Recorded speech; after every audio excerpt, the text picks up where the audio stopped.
Welcome to this episode of Security Market Watch, the show that goes straight to the source for security market insights. My guest today is the president and CEO of NINJIO. He said just to call him Shaun, so I'm going to say Shaun McAlmont, but I still want to say Dr. McAlmont. But my guest today is Shaun McAlmont, president and CEO of NINJIO. Shaun, thank you for joining us today on this episode of Security Market Watch. Hey, thank you for having me, Josh. Very excited for this conversation. Well, your neck of the woods entails everything about security awareness training. That is the slice of the industry that NINJIO specializes in. So could you tell us a little bit about NINJIO, what kind of product it is, and let's start there, and then we can dive into talking more about security awareness training. Yeah, you've got it, Josh. You know, it's interesting. With 80 to 85% of breaches today being caused by some sort of human action, NINJIO was formed with the basis that we actually have to get our workforce populations aware and trained to reduce risk in that human element. And if we can do that on an individualized and personalized way, ultimately the risk for a company goes down as well. So, our founder, Zach Schuler, a number of years ago, found that typical corporate training was kind of despised. I mean, I hate to say it that way, but, for a lot of corporations, when you've got that 1 or 2 hour session that is coming, you keep getting reminders, it's kind of static, you've done it time and time again. You don't look forward to it. Much less, some people try to game the system. So they'll have a screen open with their training and a screen open with their work, and they try to get the minimum passing to get through that annual training. The problem with that is you don't learn. If you go about the process that way, you won't retain that information, and you certainly won't change behavior to reduce your personal risk or the company's risk. So we decided to take an approach that was very focused on engaging the human element, making sure that we build almost a human firewall to go alongside a company's technical firewall. And the stronger we can make each human and the more aware of the tactics that bad actors are using, the better for the company. So that's how the company started. And, for anybody that goes to our website and looks at one of the episodes we have available to anybody that goes to the site, you'll see that it's a 4-minute animated, episode that's focused on a real breach. So as adults, we learn very differently than when we were younger. The whole science of pedagogy for younger people transforms when we get older because we don't have as much time. We really want to be motivated to do the learning. It's got to be something really relevant that I can use tomorrow or be rewarded for it, or my career is going to be better. So the motivation behind that learning makes us develop items and types of learning that's actually shorter and more easily consumable, but it's got to engage the learner. So that's what NINJIO does. Animated episodes that are delivered once a month to a company or client. And ultimately, that employee becomes aware of all of the different types of breaches that are happening in real time around us through that episodic approach. And a little later in the conversation, I'll talk about exactly how we do it. I must admit, and I'm kind of ashamed of this, but, even being in security, I've been in security for like 5 years, and I hate those trainings. I do not like the security awareness training. I was one of those people that just kind of click through it as much as I can and as quickly as I could. One of the things that struck me when I first saw an ad for NINJIO was that it was animated.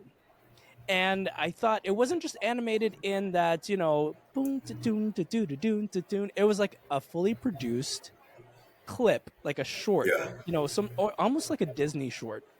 And I thought, well, this is really clever. Is everything like this? Is this just a gimmick? But what you're saying is that it's not just for advertising. That is the approach that you've taken to awareness training, sort of another option to gamifying, which is one other way to do it.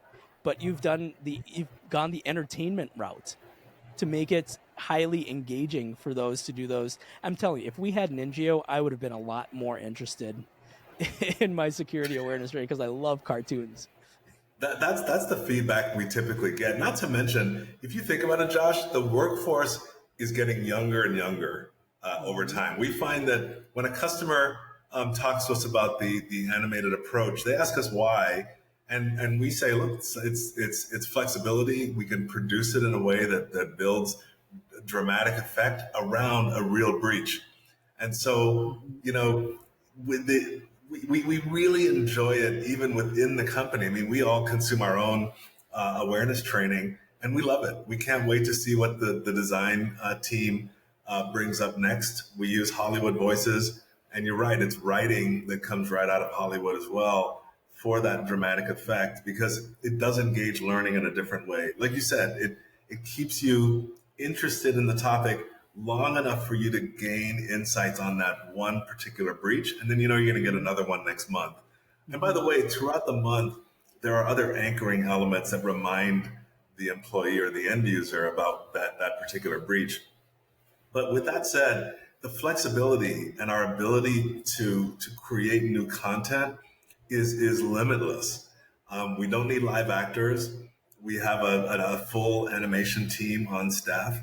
And again, we take the experts in our field, the real breaches that are out there, and we build the episode around those breaches. So you're learning in a dramatic way, in a short way. It's not punitive, it's not boring, and you know it's only going to take 5 minutes out of your month to watch that Mm-hmm. episode. I'm sure you collect all kinds of data on the effectiveness of this approach. What what is the impact on retention? Are you able to track retention over time, and can you give us a little bit of insight into maybe it's the length of the clip or the type of animation? What are some of those elements that contribute to the retention of those security awareness training videos? Yeah, it's a great question. Well, I'm not an engineer. I didn't come out of the tech environment, et cetera. I come out of learning and training Mm, and workforce development and kind of finding the fastest path between skill development and that type of focused training to changing behavior or changing someone's life circumstances. And so what attracted me to NINJIO was that that's what we're doing in a very micro way every single month. We're trying to make somebody aware of issues that are real issues that are happening out in the world and how they can be aware of it and protect themselves and their companies from it. So with that said, I would say based on all the types of learning I've seen over a 30-year career, this is extremely effective in retaining the level of knowledge. And a lot of that retention comes from the fact that as adults, we really like case studies. Like, give me something that happened, tell me how good or bad it was, so I can learn from it and not do the same thing myself. And so every one of our episodes starts with the intro that talks about the breach. And sometimes we have to protect the name of the company and such, but we talk about the nature of a breach that happened recently to a major company, and we use 30 seconds to introduce it as a case study. As adults, that is so meaningful to us when you've got a busy day, you've got to get this thing done, you want to learn from it very quickly. That 30 to 40-second intro engages you in the real thing that happened. From that point, the rest is a dramatic effect around that topic. So then we essentially strengthen the training around the real breach. So again, two very important components of adult learning. We want to make sure that it's something that's easy to consume, it's relevant, and it's experiential, and mm-hmm. it's like a case study. So it kind of hits a certain side of your brain as an adult learner and somebody in the workforce, and then the drama around it just it engages you even more so in the Right. next like 4 minutes. So with that said, like all of those components really strengthen that engagement and the ability to retain the information over long periods of time. And we found that there are many of our clients that use the content on a monthly mandatory basis. They can track the bad click rate, if you will, into phishing campaigns, and they can see that going down dramatically. Like we have one client, very large client, that has about 60,000 employees in multiple countries. At first, when they implemented NINJIO, they had it as a voluntary way of engaging employees to introduce the concept. Very quickly, they realized that, okay, look, we can track our risk scoring, if you will, or our bad click rates against how we use NINJIO content. When they moved to mandatory, which is about 3 months afterward, they saw their click rates go down dramatically. So they saw decreasing risk happen almost immediately.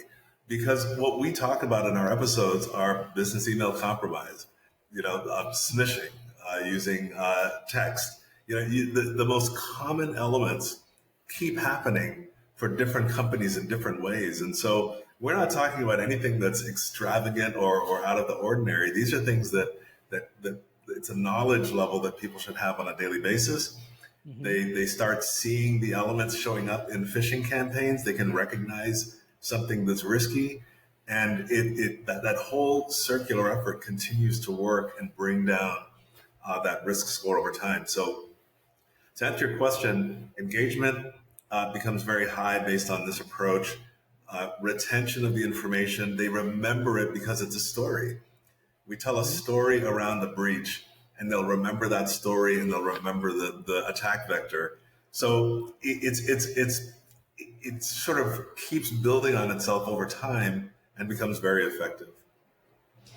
Some would argue that what you're doing is probably the best way to do security. I've talked to so many security leaders over the years, and the human element, how to get our arms around the human element, has always been a challenge. And so from the engineering perspective and the technical perspective, we think, okay, they're going to stick a USB in there. We're going to make it so that they don't do that. We're going to, I mean, those controls are important, but it doesn't get to the heart of the issue, which is that human beings are human beings.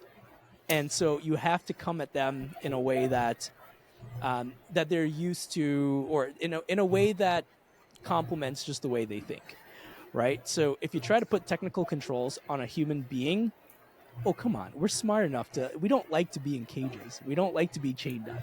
So I love this approach of I loved the gamifying approach, but I love even more, or just as much, maybe I think a little more than the gamifying approach. I love the entertainment approach, and I love starting with the breach, because the first thing that people, I think, ask themselves, or when they're faced with a security demand or mandate, is, what does this have to do with me? I am so disconnected from the whole security world.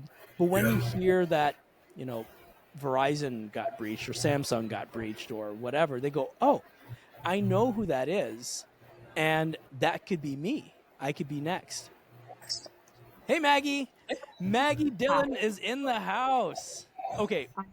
So Maggie is our hurricane. I call her Maggie the Hurricane Dillon. So, Maggie, this is Shaun McAlmont. This is a really good time to pause and say, this is Security Market Watch. You're listening to Security Market Watch. And my guest today is Shaun McAlmont. And our wonderful co host, Maggie Dillon, has just entered the room. Maggie, welcome. Hello. Thank you for your time, Shaun. We're excited to talk to you. Yeah, thanks, Maggie. So, this is a good time for me to summarize everything that we've talked about so far.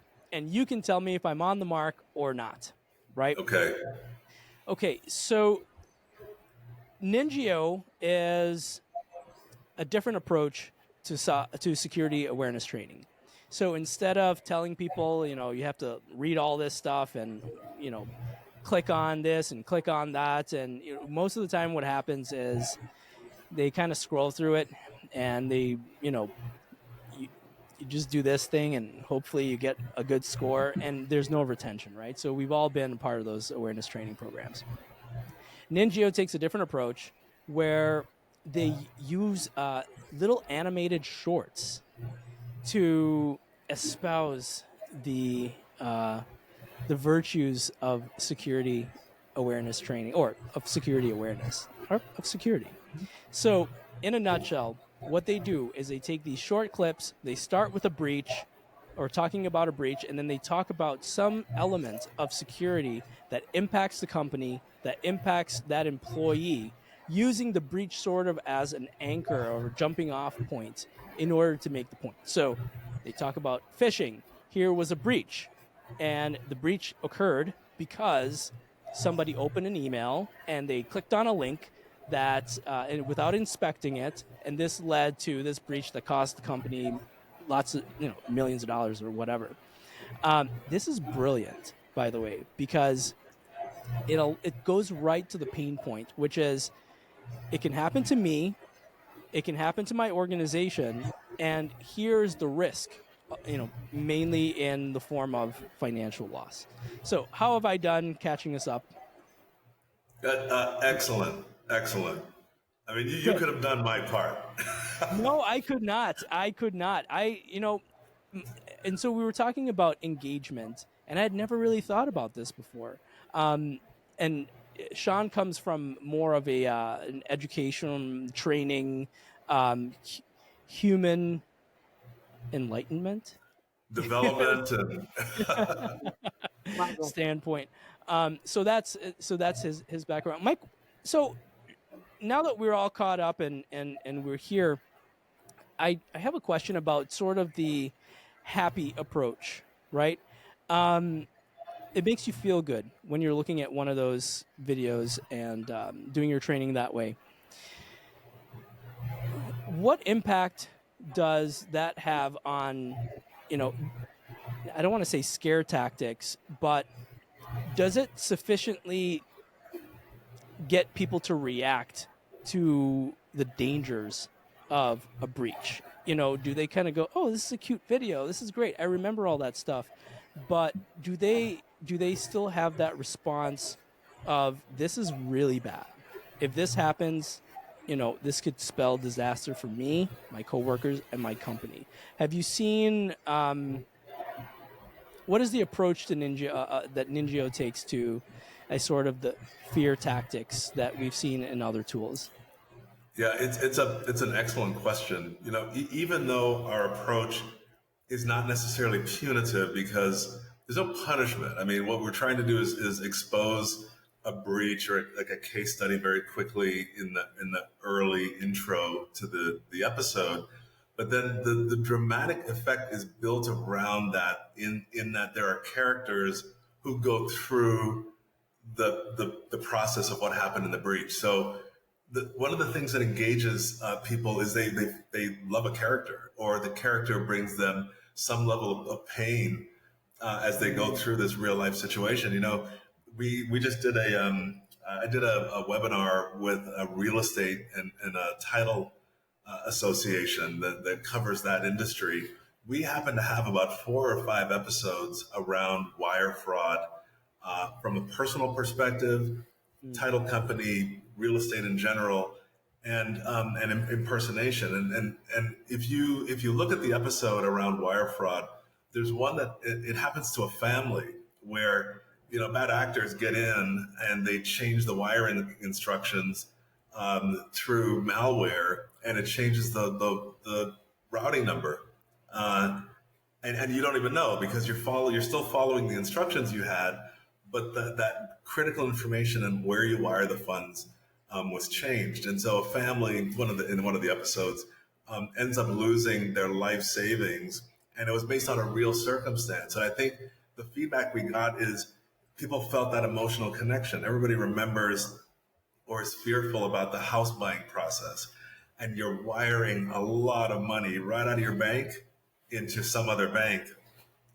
And when you get the word that the money didn't show up into the bank a day later, the panic that sets in is tremendous. And so we try to recreate what happened to somebody in real life through these episodes. And even though it's animated, you know through animation you can still bring the dramatic effort through music, the character development, and the actual drama in the scene. So we end up bringing in the fear and all of those emotions into the episode. Now, I'll say this, the next phase of NINJIO that we've just recently launched is more of a SaaS platform approach. So on the front end, a company that we contract with will see those awareness episodes to start building that knowledge base of real breaches.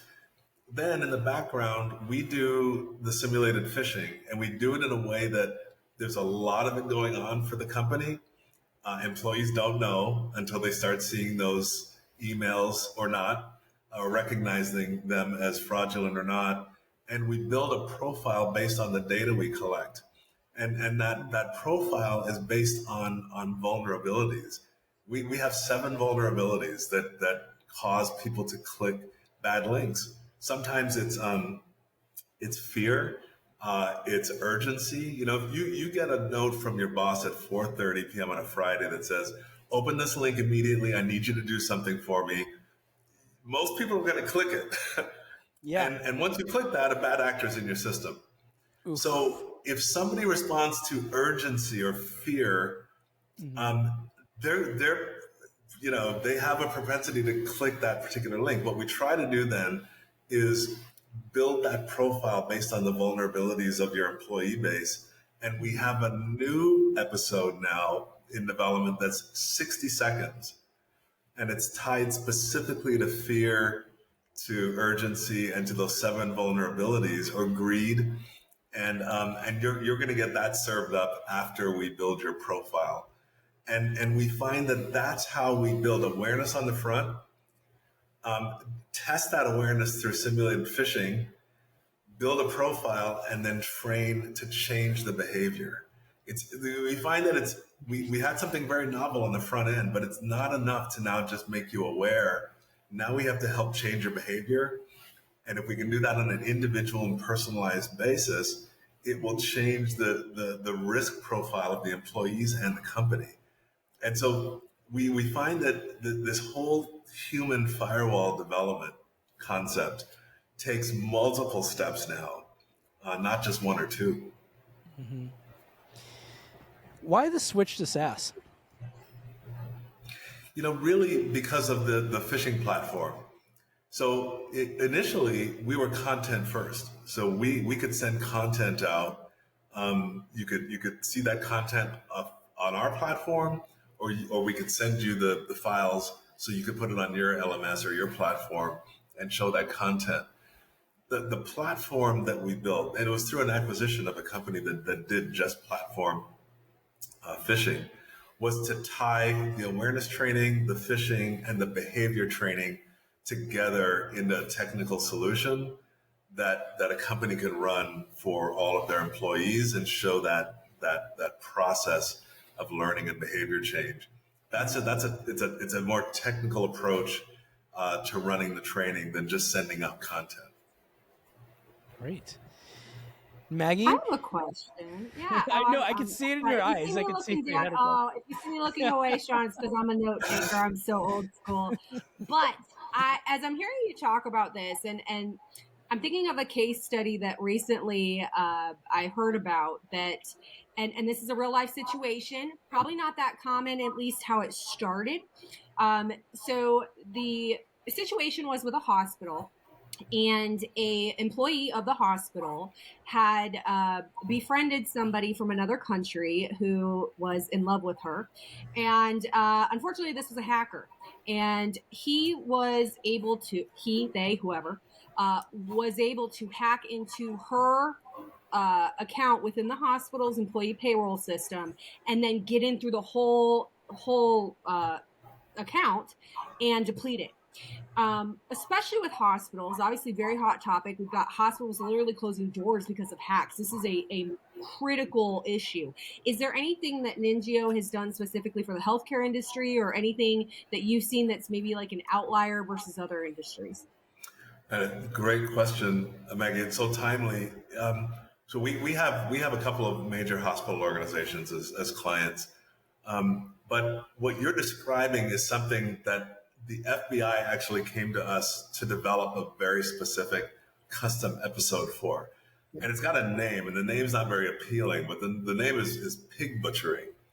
And the reason it's called pig butchering is because a bad actor will strike up a relationship with somebody, and they do it. Sometimes they do it in those wrong text address. Right? You get this text, and you're like, oh, I'm sorry, wrong person.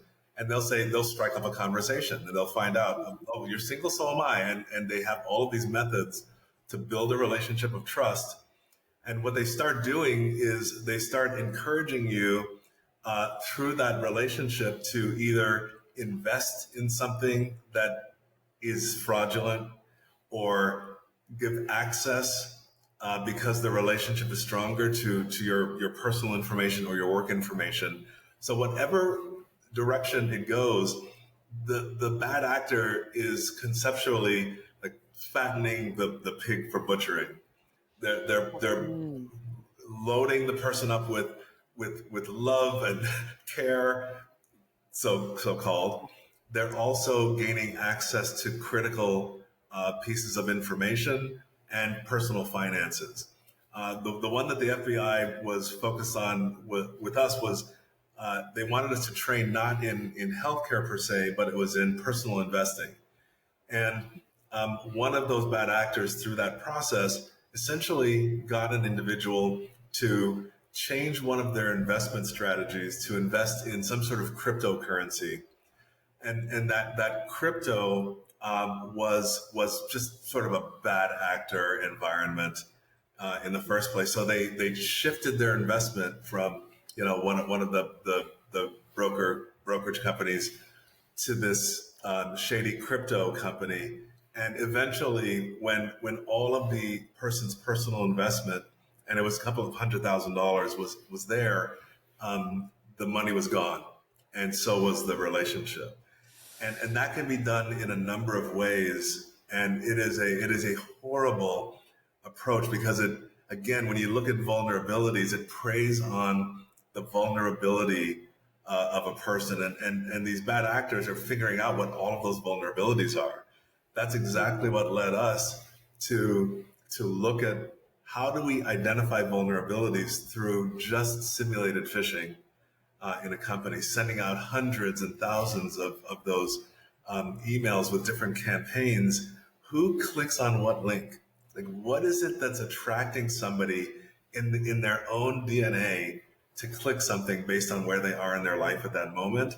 And when we can build that profile, again, it's not to embarrass anybody, but we will serve up content that's, again, very digestible based on their vulnerability. And then we watch it over time and hopefully it goes down. This is such a sensitive topic that you don't want to expose it. You don't want to, again, be punitive with somebody in the workplace because they have the vulnerability, but let's at least identify it and train to it. But I think it's an area, Maggie, that is ripe for all kinds of issues down the road. I mean, I think even if you look at the old school Nigerian prince, or, I've got this money and I need somebody to help me manage it, those schemes continue to work. Yeah. Preying on the elderly. I mean, there are so many elements that a bad actor will take advantage of, and it's all based on human vulnerability. Mm-hmm. Mm-hmm. Absolutely. Well, and that was a great answer. And it's something that there's so many different ways to attack the issue. It's hard to overcome because everyone acts so differently. We're all individuals. We all have different things going on in our lives at different times. How do you pinpoint? Okay, well, you can build a profile. But I think one of the biggest things, and this is a follow-up question to that, from more of a psychological basis, how do we get the message across to people that what you're doing is truly helping protect them, just as if a single woman by herself were to go hiking in a park? Is she going to go do it at midnight, or is she going to do it at 12 p.m. when the sun's out? Can you walk us through that from a psychological perspective, maybe some successes you've had? Yeah, it's very similar to physical security, or any other type of security. I mean, we spend, millions and lots of time and energy to make sure we do things the safe way, and we take precautions, and we, get systems that alert us to other types of security issues. But why is it that in this area there's such a gap?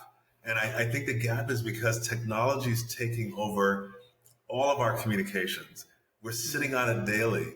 The whole concept of social engineering is an interesting one. The reason a bad actor can target you or spearfish you in your own company is because all your stuff's on LinkedIn and Facebook. Mm-hmm. We've made it very easy. In this real estate association, they were basically saying that there's so much of their information in the real estate process that's public that you can build your own bad actor profile just on the information that's out there to give somebody comfort. And now with AI, you can change a voice. You can because things are fluid, you can have AI recognize where you are at any given time to attack your vulnerability. So the increase in technological awareness and access, and the fact that we all rely on it now on a minute-by-minute basis in some cases, has opened up a slew of issues. I almost related, Maggie, to AI and how everybody now is talking about, are there going to be government regulations because it's out of control? Or Boston Dynamics robots look like they can create an army that could overtake humans tomorrow. Are there going to be regulations? Oh, yeah. There's a similar feel here because we as humans are accessing technology at unbelievable rates, now at the youngest of ages. Something that happened the other day out here in Los Angeles, the LA Unified School District had a breach, and the district said, "Look, we're not going to pay a ransom." And so the bad actors put all of that information out into the dark web, as they typically do. But the fact that they're putting young people who haven't even started high school or their careers in many cases, they're putting that information out there is heartbreaking. So it again, our access to technical and technology related sources, our reliance on it has opened this up dramatically. All we can do is say, when you're in the workplace or you're at home, there are a number of things you can do to protect yourself and your family. And we try to expose people to those things that are most common, and try to build good behavior, good technical and data hygiene, and build the habits that make you more aware as a consumer and user of technology. Outside of that, it's very difficult. I think that's why we keep talking about the fact that the majority of breaches, like 80% plus, happen because one person in a company clicks a bad link and lets a bad actor in. It's incredible, and it's why it keeps happening. I'm so interested in the psychology. Yeah, well, and I was just going to side comment, with you being in Los Angeles near Hollywood, we need good actors. So how about you create a movie about this entire topic, or a Netflix series, and we can kill a bunch of birds with one stone. I think that'd be great. Yeah, I love your thinking, Maggie. Yeah, that's a really good idea. Feature length NINJIO. I mean, you're already making them like 5 minutes long. All you got to do is tack on another hour and 25 minutes. Exactly. And, we have a couple of great writers. I mean, one of them wrote on the Hawaii Five-0 series and a number of series, but they have a way of taking the issue, understanding the security related angle to it, and writing a dramatic episode around it. And we just found that, look, it's a little more costly, but it's what draws somebody in versus having them say, I don't want to do this thing. So I love the idea of a feature length. Yeah, I love it. I'd watch it. Maggie will put you in the credits. Hey, all right, that's fine. As long as it's more people being safe all around and being educated, and us all just kind of joining hands and singing Safety Kumbayas, I'm all about it. Absolutely. Yeah. So are your writers on strike as well, with the strike that's going on in Hollywood? I probably shouldn't mention anything, but I think how we're not a part of Hollywood per se. I mean, we're more of a corporation. So as they write for us, it's outside of their Hollywood writing, if you Right, the will. production.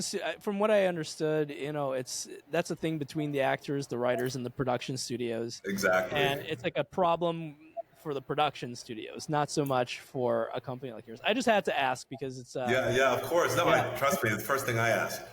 yeah. Are you guys gonna go on strike too? No, we're Okay, okay. great, good. Glad to hear. So let's pivot to more of the business of security awareness training. What was the go-to-market strategy in the early days of NINJIO? Yeah, great question, and it was very straightforward. It was really approaching companies that we knew were in their infancy, if you will, about 7 years ago in this area, or companies that were typically struggling with that standard annual 1 or 2 hour training, as we mentioned before. We thought, let's give them an alternative. And so the go-to-market strategy was how do we promote these episodes, promote the fact that again they're structured in a way that they cover a real breach.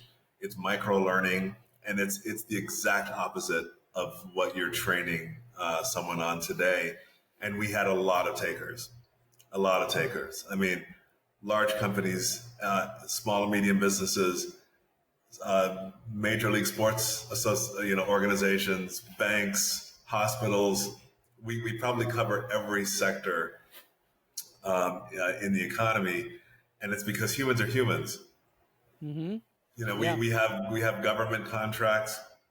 Sometimes those government agencies want something a little different or something tied to their particular regulation, uh, and we're fine to do those customizations as well. But the go to market strategy ended up being successful. So tested the concept. It flew, and a company was created.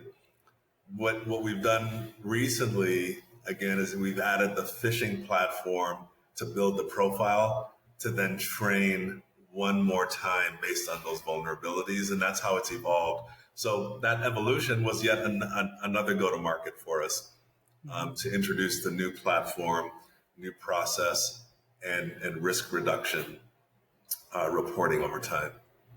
And then SaaS will be sort of the next iteration and continuation of that process, that Exactly. evolution. You know, and if you think about it, it takes time to build those profiles. So, multi-year contracts make sense to us, and then we hope people renew. We hope that they continue to go because, as Maggie said, your life circumstances change. Your vulnerability today might be greed because of how your mindset works, and tomorrow it might be fear because of some other circumstance at work.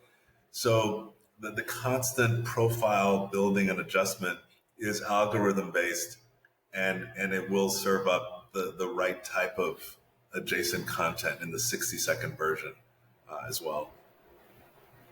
And maybe this is a moot point, but I'm going to ask about product market fit. And it seems like your product fits every market. It fits right in. So, but let's go international. So, I know that in America and in North America, maybe even Europe, this would be very well received because it's a Western Hollywood type of production. Yeah. How is the product received in other markets, or have you entered other markets, or are you looking to enter other markets? Yeah, it's a great question. We have, I would say about 25% of our business is international.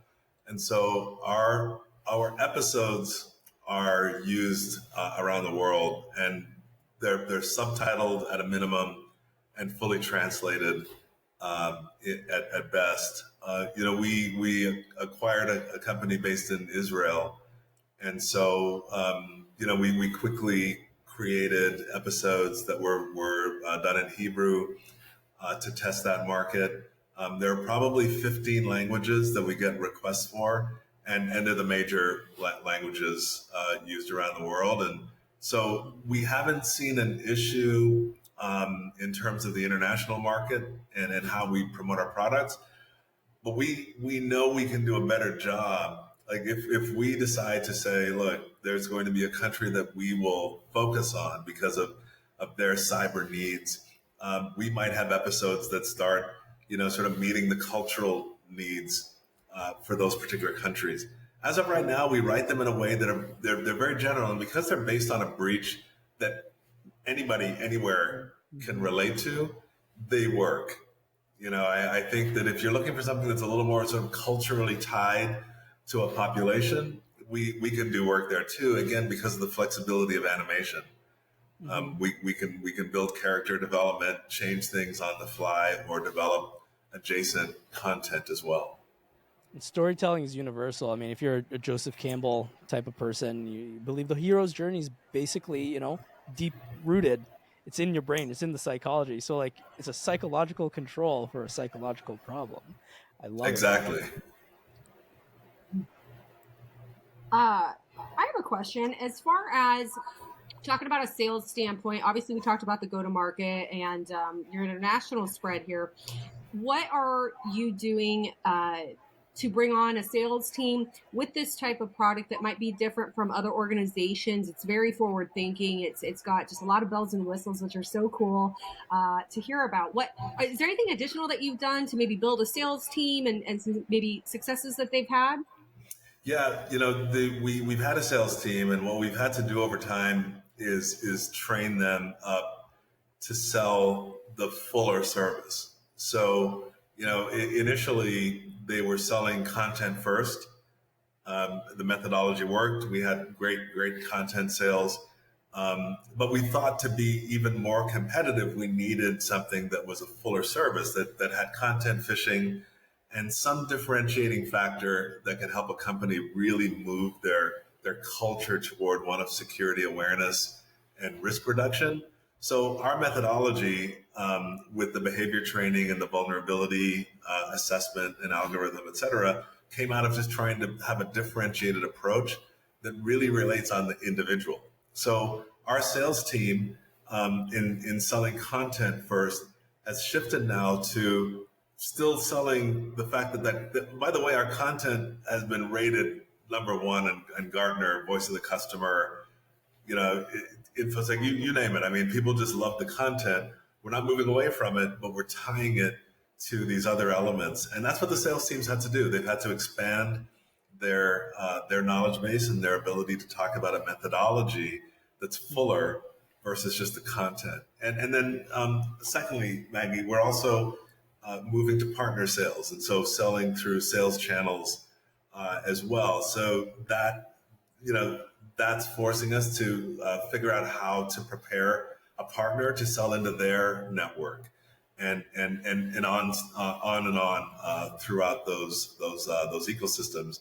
And so that's how it's shifted. So it's not a wholesale change for us from the sales perspective, but it's an enhancement to the product that the sales team can then learn, enhance their sales messaging, and promote it in a little bit of a different way, and makes us more competitive with some of the larger competition out there, and differentiates us from the smaller.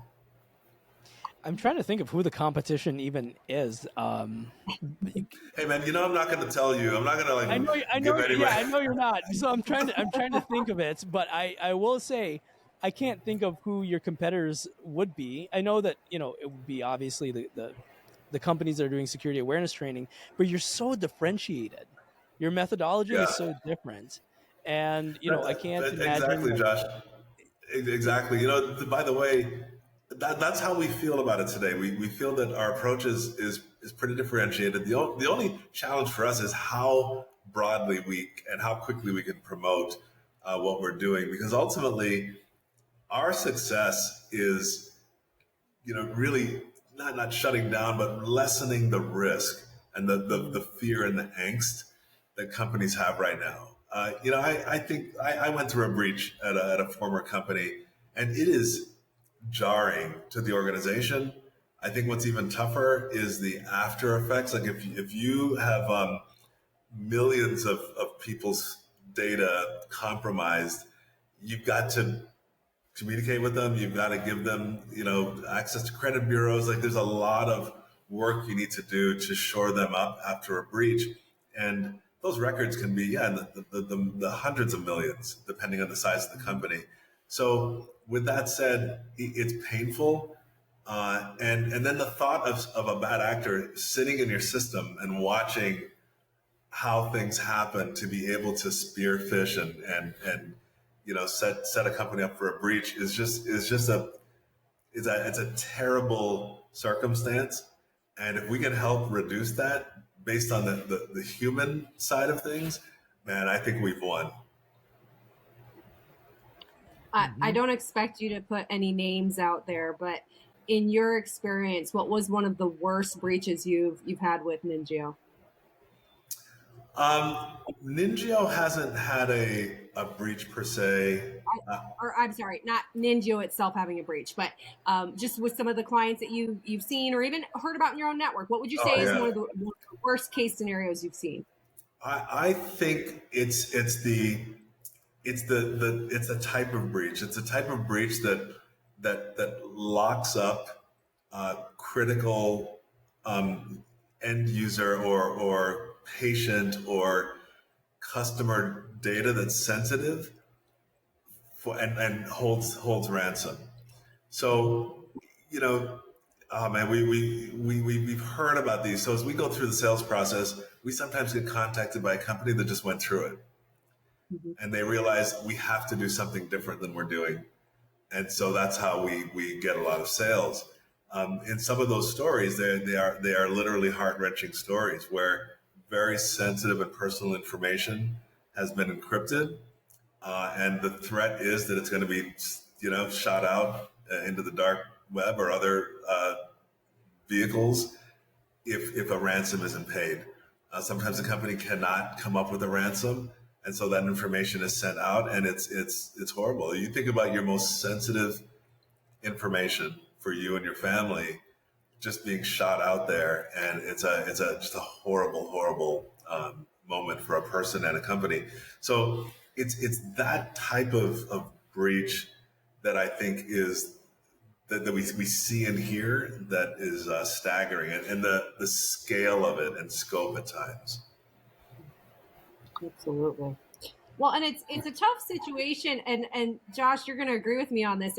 We're interviewing people that have a lot of vital information that truly needs to help educate the public, but you can only do so much with regards to sensitivity with the information you're sharing and whatnot. So it's just an intricate way to talk about it.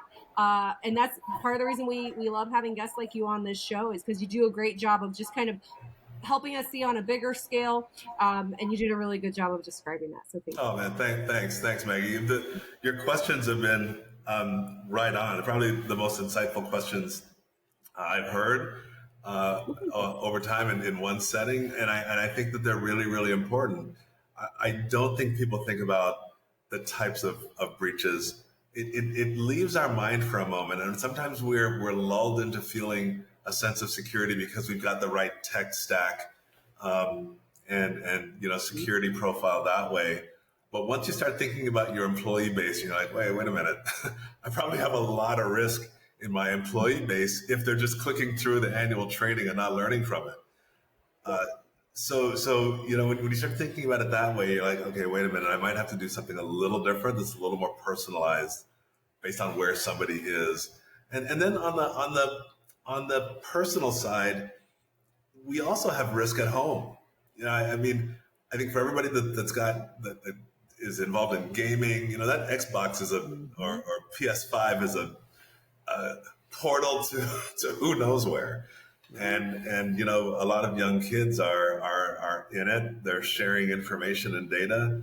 You've got bad actors communicating with them because now they've got headphones on and who knows what they're doing or hearing or who they're speaking to. And so the risk just keeps getting greater and greater, again, as technology continues to impact us in greater ways. But I think awareness is the key, but then it's good behavior training and hygiene, data hygiene, past just awareness training now. Mm-hmm. Absolutely. Last question, Shaun.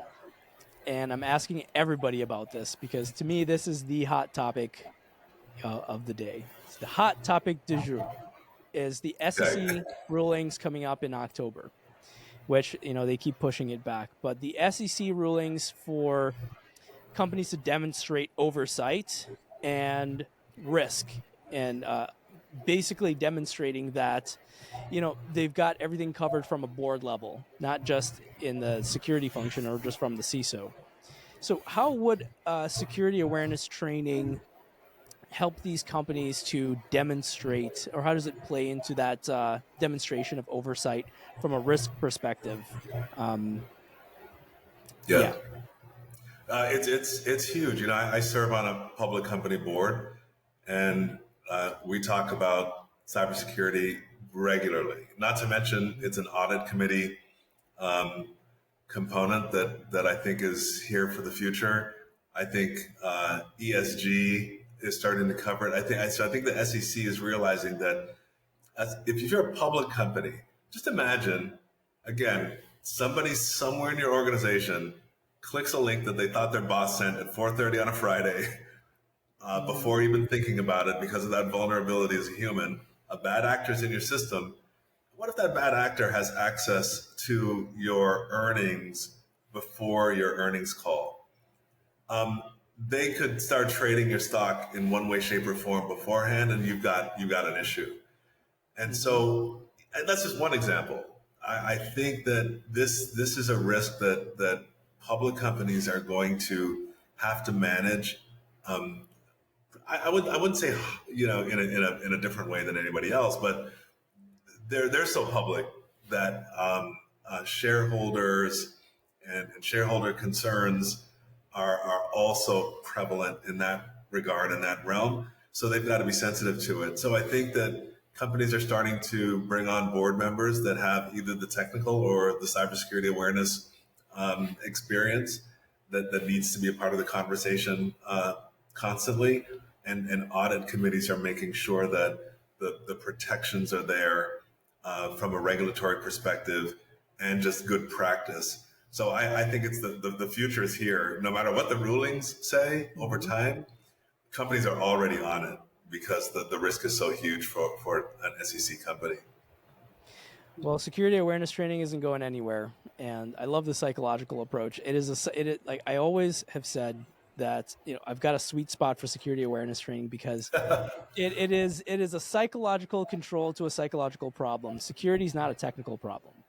We Right. try to fit it into a round square into a round peg into a square hole, but it is a psychological problem, and it's one that you guys are tackling in one of the smartest ways that I've seen to date. So kudos to NINJIO, and I didn't even know you existed until last week.